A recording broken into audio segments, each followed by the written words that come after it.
আজকে আমরা বানাবো ভোলা মাছের ঝাল। একটু বেগুন নিয়ে নিয়েছি একটা, আর মাছটা মেয়ের যেহেতু নষ্ট হয়ে যাবে ওই জন্য একটু ভেজে নিয়েছি। একটু টমেটো নিয়েছি, 4-5টা কাঁচা লঙ্কা নিয়েছি, একটু আদা নিয়েছি, আর লাস্টে ধনেপাতা দেবো।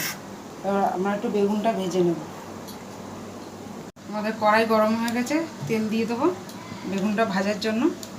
একটু বেগুনটা হালকা করে ভেজে নেব, হয়তো ভালো লাগবে না। সামান্য একটু নুন হলুদ দিয়ে দেবো বেগুনের মধ্যে, তাহলে বেগুনটা খেতে টেস্ট হবে। বেশি দেবো না, অল্প দেবো, কেন আবার ঝোলের মধ্যে নুন পড়বে, হলুদ পড়বে। এটা ভাজার জন্য অল্প একটু দিয়ে দিলাম। এবার ভেজে নেবো ভালো করে। এবার বেগুনটা ভাজা হয়ে গেছে, এবার তুলে নেব। হালকা করে ভেজে নিয়েছি, এবার তুলে একটুখানি কালো জিরে ফোড়ন দেবো। তারপরে মশলাটা যে বেটেছি ওটা দিয়ে দেবো। একটুখানি কালো জিরে ফোড়ন দিয়েছি, আর একটুখানি তেল দিয়ে দেবো। একটু তেল লাগবে, যেহেতু ঝাল একটু তেল লাগবে, ওই জন্য একটু তেল দিয়ে দিলাম। এবার এই যে মশলাটা বেটে নিয়েছি, মশলাটা দিয়ে দেবো।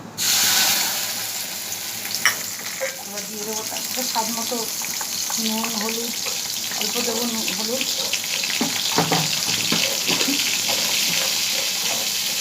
আপনারা পরিমাণ মতো নুন দেবেন বুঝে।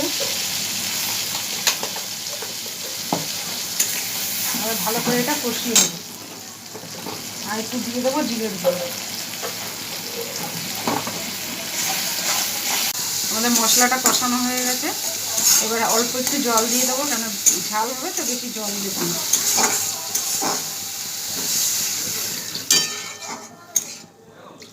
এবার ফুটবে, তারপরে মাছটা আর বেগুনটা, তারপরে ধনেপাতাটা দিয়ে নামিয়ে দেবো। আমাদের ঝোলটা ফুটে গেছে, মাছটা আর বেগুনটা দিয়ে দেবো।